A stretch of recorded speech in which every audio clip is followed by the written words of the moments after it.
Car parking ವಿಚಾರವಾಗಿ ವ್ಯಕ್ತಿಯೊಬ್ಬನಿಗೆ ಥಳಿಸಲಾಗಿದೆ. ಕಾರವಾರದಲ್ಲಾಗಿರುವಂತಹ ಘಟನೆ ಇದು. ಗೀತಾಂಜಲಿ ಟಾಕೀಸ್ ಬಳಿ ಇಂಥದ್ದೊಂದು ಘಟನೆ ನಡೆದಿದೆ. ಬಟ್ಟೆ ಖರೀದಿಗೆ ಅಂತ ಬಂದು ಟಾಕೀಸ್ ಬಳಿ ಪಾರ್ಕಿಂಗ್ ಅನ್ನ ಮಾಡಿದ್ರು. ಸಿನಿಮಾ ಟಾಕೀಸ್ ಬಳಿ ಪಾರ್ಕಿಂಗ್ ಮಾಡಲಾಗಿತ್ತು. ಬೇರೆ ಕಡೆ ನಿಲ್ಸಿ ಅಂತ ಹೇಳಿ ರಾಜೇಶ್ ಭಟ್ ಅನ್ನೋರು ಹೇಳ್ತಾರಂತೆ. ಹಾಗೆ ಹೇಳಿದಂಥ ರಾಜೇಶ್ ಭಟ್ಗೆ ಥಳಿಸಲಾಗಿದೆ. ಶಿರಸಿಯ ಗೌರೀಶ್ ಹಾಗೆ ವಿವೇಕ್ ಅನ್ನೋರು ಹಲ್ಲೆಯನ್ನ ಮಾಡಿದ್ದಾರೆ ಎನ್ನುವಂಥ ಮಾಹಿತಿ ಸಿಗ್ತಾ ಇದೆ. ಕಾರವಾರದ ಗೀತಾಂಜಲಿ ಸಿನಿಮಾ ಥಿಯೇಟರ್ ಏನಿದೆ ಅದರ ಪಕ್ಕದಲ್ಲಿ ಪಾರ್ಕಿಂಗ್ ವಿಚಾರಕ್ಕೆ ಆಗಿರುವಂತಹ ಥಳಿತ ಇದು.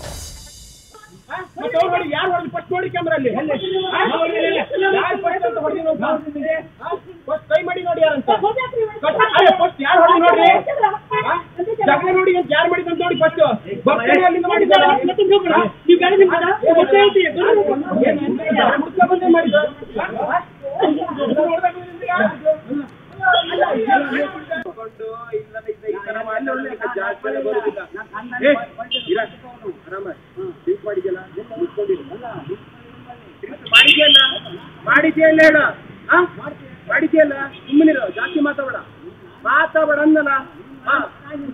ಏನು ಏನಿದೆ ಹೇಳ್ತಿದ್ದೀನಲ್ಲ, ಮತ್ತೆ ಜಾಸ್ತಿ